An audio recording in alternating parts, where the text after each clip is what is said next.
Welcome back, everyone, to the new episode of the Butterfly Effect podcast.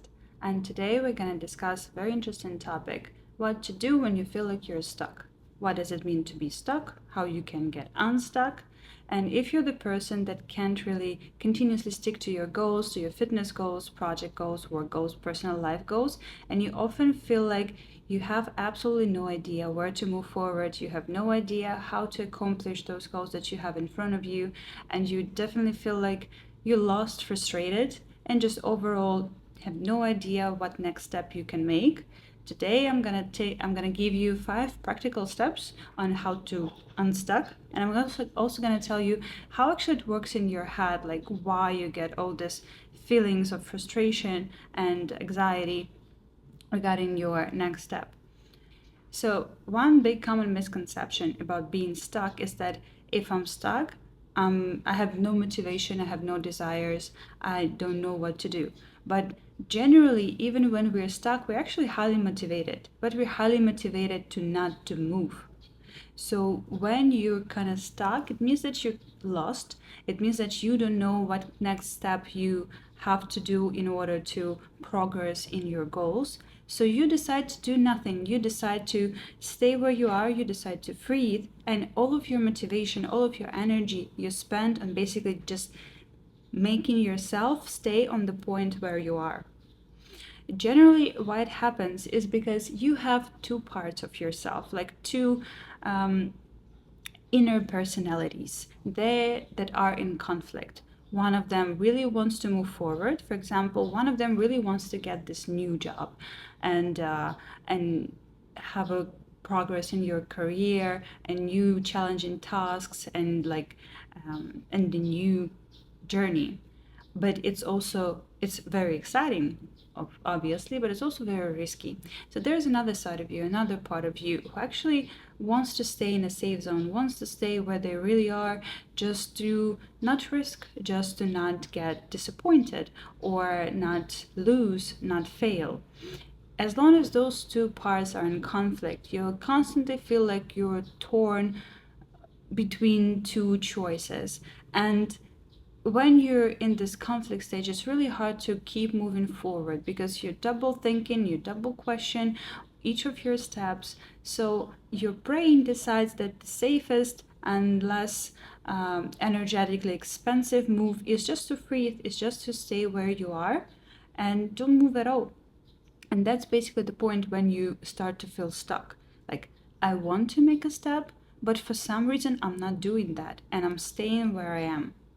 And obviously, lots of us, when we feel stuck, in addition to all of this, we get the feeling of guilt, frustration, self questioning like, am I wrong? Am I the problem? There is a recent study that shows that around 69% of adults feel stuck in their routines at least once a year.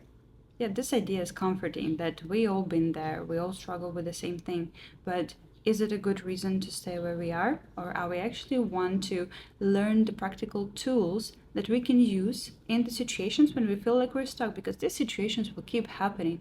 It's not something that you can deal with once and for all. It's not something that you can avoid. It's impossible.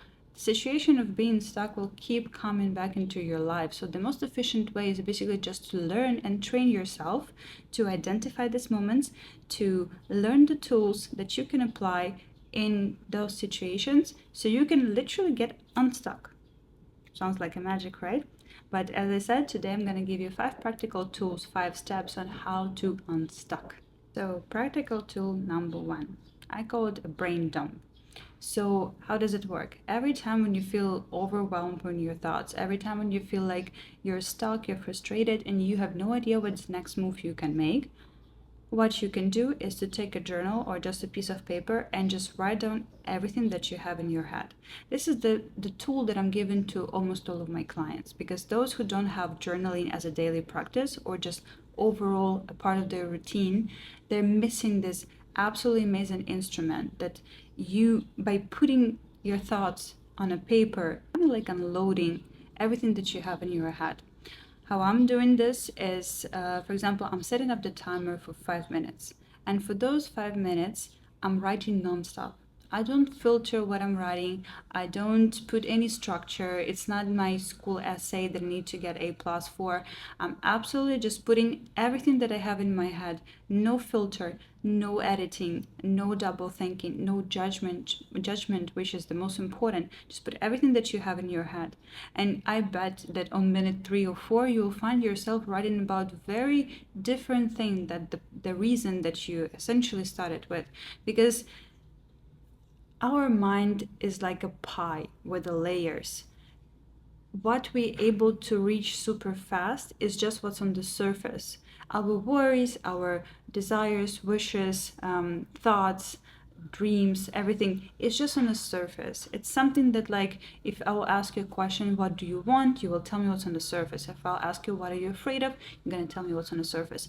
But in order to really move forward and progress with the things that we feel stuck with, we have to go deeper. We have to go to the roots of the problem. We have to understand, why am I, just swimming in the surface pool of fears and desires and stuff? What's deeper, what's behind that? In order to do that, you have to open your mind for yourself. If you don't go to therapy or coaching or any kind of counseling, you have to create this safe space for yourself. And by journaling, you basically give yourself this safe space. You provide for yourself this moments, daily routine when you can be absolutely open, absolutely honest with yourself and with this journal, with this piece of paper that you're facing.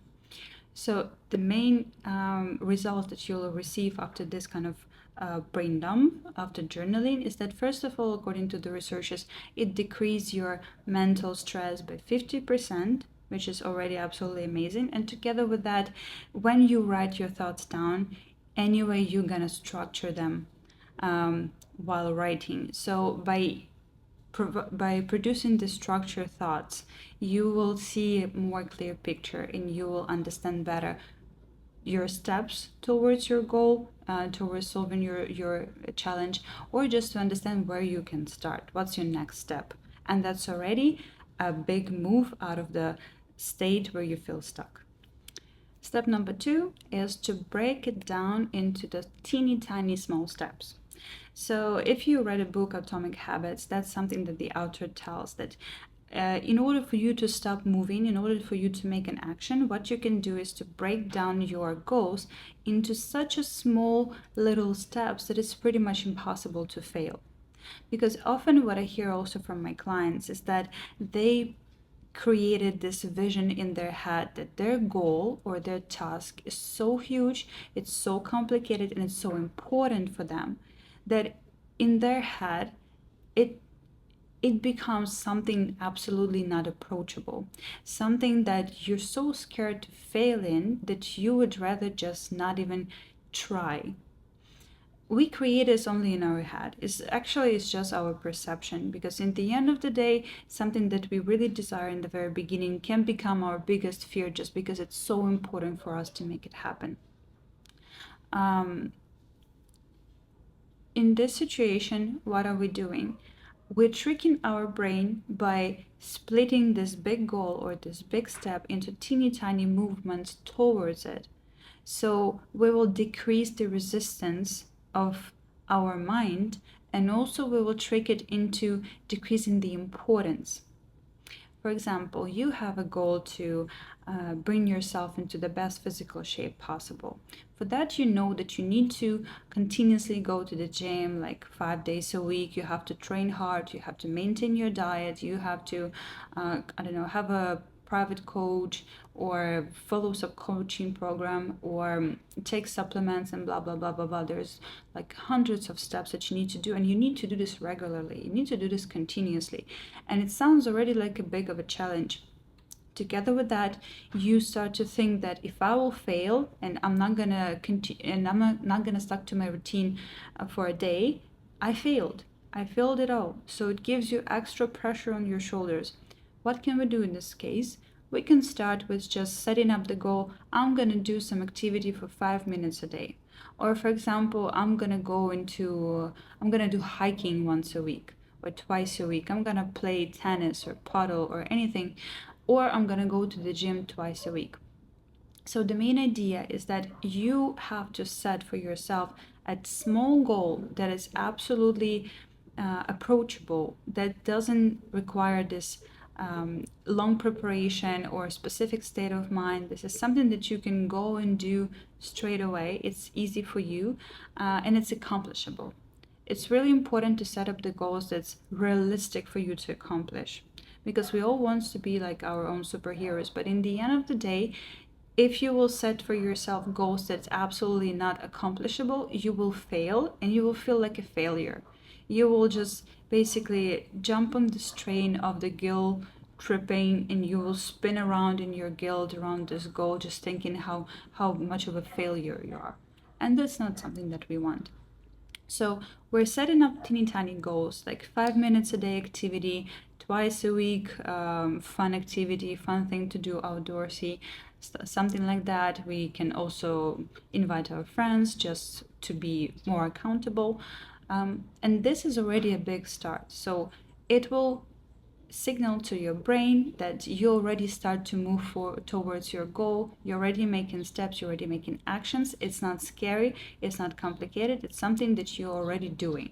And it's going to help you a lot to progress in your goal, instead of just thinking, sitting and thinking and trying to find a way to approach this huge goal of yours. Tip number 3, set up a timer for 5 minutes. So we all know that the hardest part is starting. The hardest part is just sit and start to do some work, start to do a project, start to train, start to write, start to talk, start to do anything. So if you will set up your timer for 5 minutes, what's going to happen? What you need to do is just for this 5 minutes, you have to do something nonstop. You have to start and keep doing things, whatever it is, for 5 minutes and don't stop. Again, what we're doing with this, we're tricking our mind into just making a step, feeling like it's a small thing to do, it's not complicated, it's not scary, it's not overwhelming. And once we made a step, once we already in this experience, once we already in the process, the snowballing effect will show itself. And basically you'll find yourself just keep doing things for 10, 15, 20, 30 minutes. And it's going to be easier for you. So for example, imagine that you're learning a new language and you use something like Duolingo or any other app or any videos on YouTube to do that. The hardest part is just to start doing this today. Like you would rather watch a movie, you would rather, I don't know, eat, chill, or do whatever. Studying is not something extremely fun that we would choose to do every day, but you know that how you learn the language is basically you're continuously, routinely practice every day, at least for 15-30 minutes, but every day for months and years. So you set up your timer, you open the app or you open the video, and you start to learn for 5 minutes non-stop, and you don't stop. And then when the timer will signal you that the time is off, you will find yourself already in the learning state, already kind of engaged into this activity. So it's going to be much easier to just keep doing this for another 10, 15, 20 minutes. And with this trick, it's something that we're tricking our mind, but we're also tricking ourselves, because in the end of the day, it's also only our perception that learning language is complicated. Tip number 4, focus on your next step.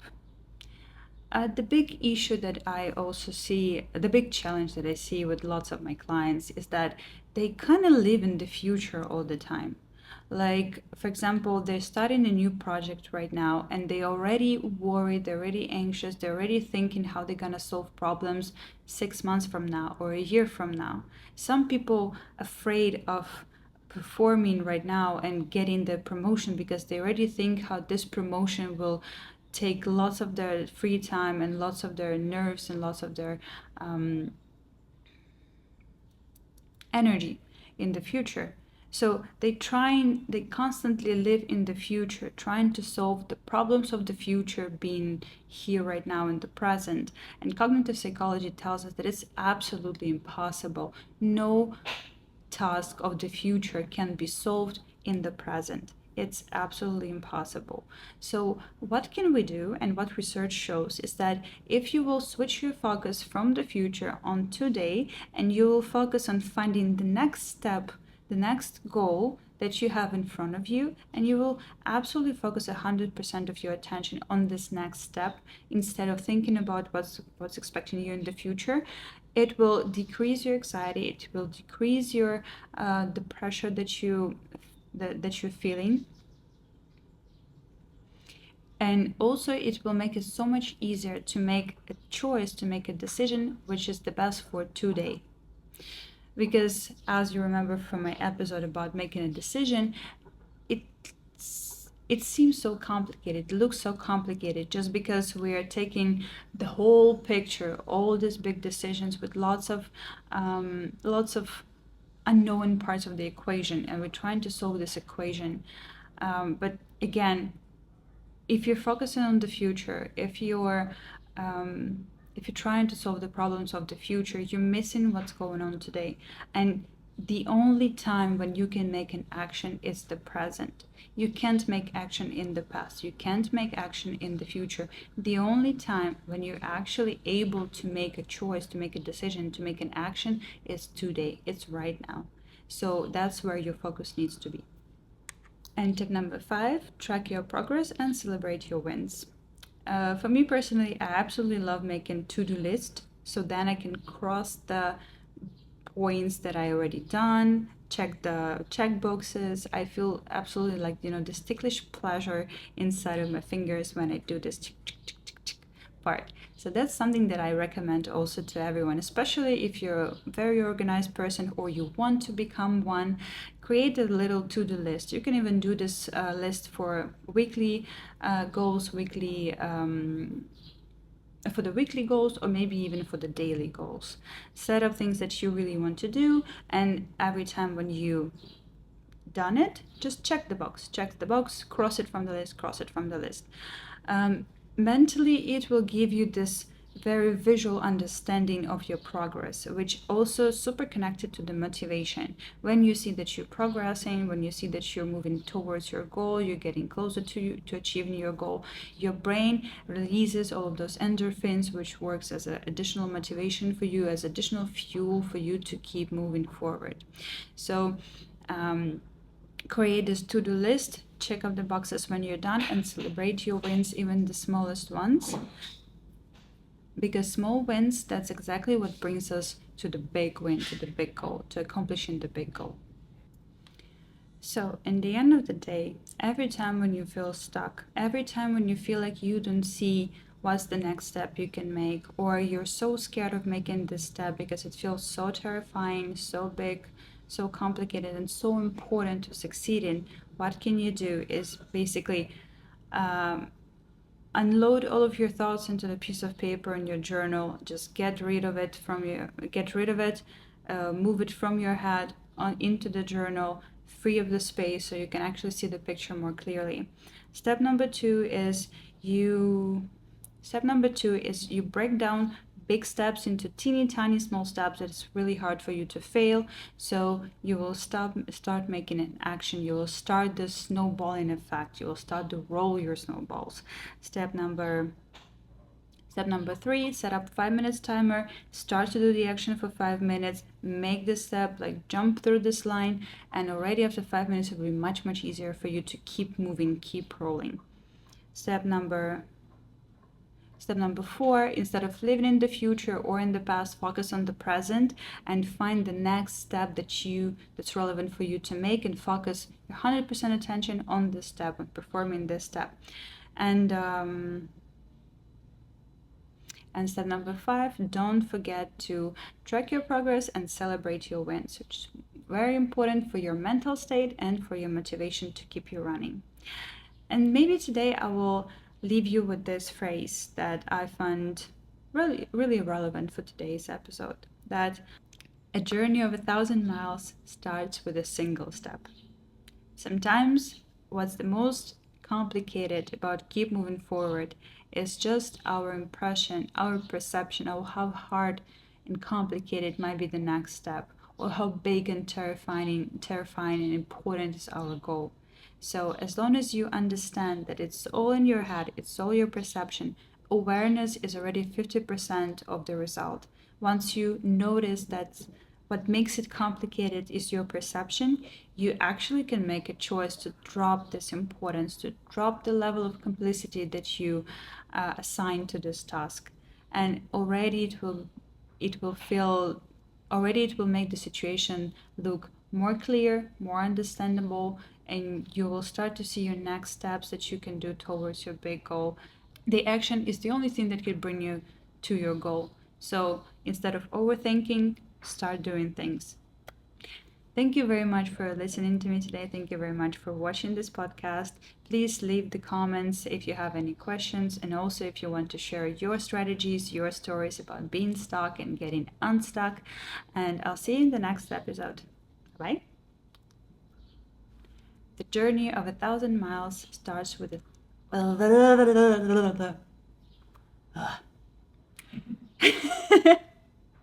It's hard to pronounce.